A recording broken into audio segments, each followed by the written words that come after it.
Capítulo 8, parte 3ª da Lei do Progresso, tópico Povos Degenerados, perguntas de 786 a 789.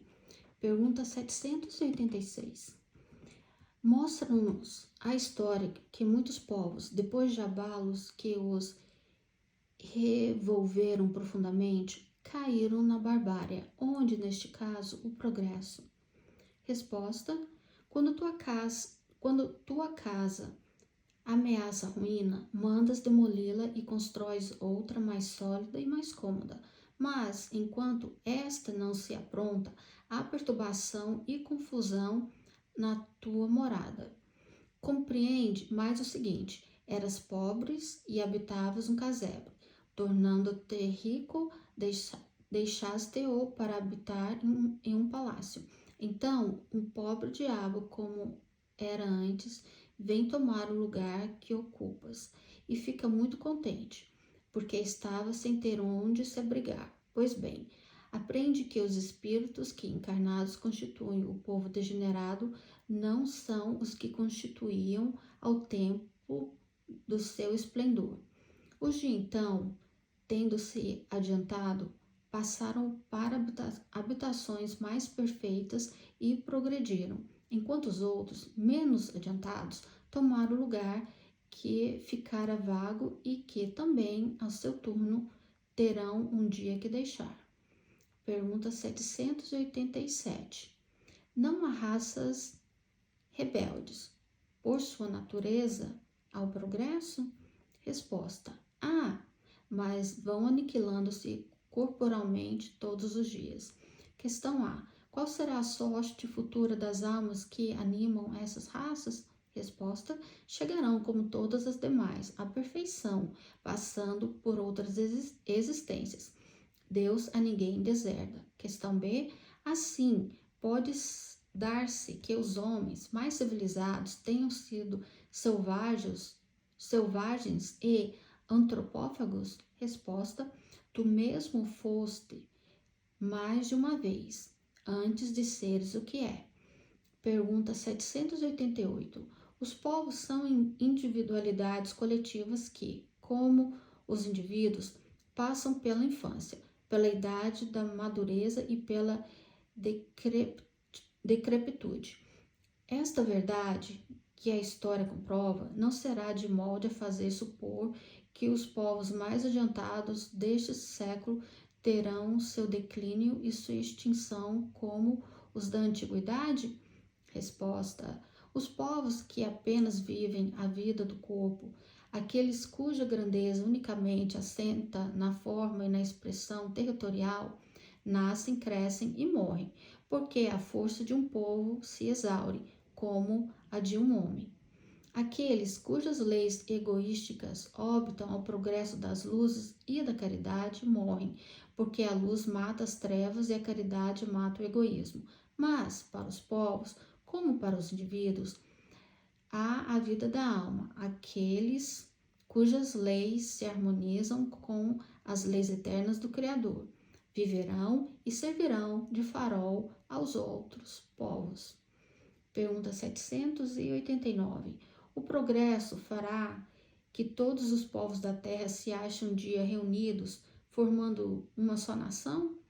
Resposta: uma nação única não, seria impossível, visto que da diversidade dos climas se originam costumes e necessidades diferentes, que constituem as nacionalidades, tornando indispensáveis sempre leis apropriadas a esses costumes e necessidades. A caridade, porém, desconhece latitudes e não distingue a cor dos homens. Quando, por toda a parte, a lei de Deus servir de base à lei humana, os povos praticarão entre si a caridade, como os indivíduos. Então, viverão felizes e em paz, porque nenhum cuidará de causar dano ao seu vizinho, nem de viver a expensas dele. A humanidade progride por meio dos indivíduos que pouco a pouco se melhoram e instruem. Quando estes preponderam pelo número, tomam a dianteira e arrastam os outros. De tempo a tempos, surge no meio dela homens de gênio que lhe dão um impulso. Vêm depois, como instrumentos de Deus, os que têm autoridade e, em alguns anos, fazem-na adiantar-se de muitos séculos. O progresso dos povos também realça a justiça da reencarnação.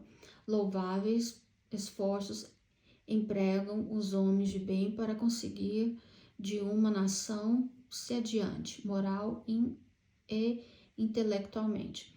Transformada, a nação será mais ditosa neste mundo e no outro. Concebe-se, mas, durante a sua marcha lenta através dos séculos, milhares de indivíduos morrem todos os dias. Qual a sorte de todos os que sucumbem ao longo do trajeto? Privá-los à sua relativa inferioridade, da felicidade reservada aos que chegam por último? Ou também relativa será a felicidade que lhes cabe? Não é possível que a justiça divina haja consagrado semelhante injustiça. Com a pluralidade das existências, é igual para todos os direito à felicidade, porque ninguém fica privado do progresso, podendo os que viveram ao tempo da barbaria voltar, na época da civilização, a viver no seio do mesmo povo ou de outro. É claro que todos tiram proveito da marcha ascensional. Outra dificuldade, no entanto, apresenta aqui o sistema da unicidade das existências. Segundo este sistema, a alma é criada no momento em que nasce o ser humano. Então, se um homem é mais adiantado do que o outro, é que Deus criou para ele uma alma mais adiantada. Por que esse favor? Que merecimento tem esse homem que não viveu mais do que o outro, que talvez haja vivido menos, para ser dotado de uma alma superior? Esta, porém, não é a dificuldade principal. Uma nação passa em 1000 anos, da barbárie à civilização. Se os homens vivessem um milênio, conceber-se-ia que esse período milenar tivesse tempo de progredir. Diariamente, porém, morrem criaturas em todas as idades. Incessantemente se renovam na face do planeta, de tal sorte que todos os dias aparece uma multidão delas e outra desaparece. Ao cabo de 1000 anos, já não há aquela nação vestígio de seus antigos habitantes. Contudo, de bárbara ela se tornou policiada. Que foi o que progrediu? Foram os indivíduos outrora bárbaros, mas esses morreram há muito tempo. Teriam sido os recém-chegados?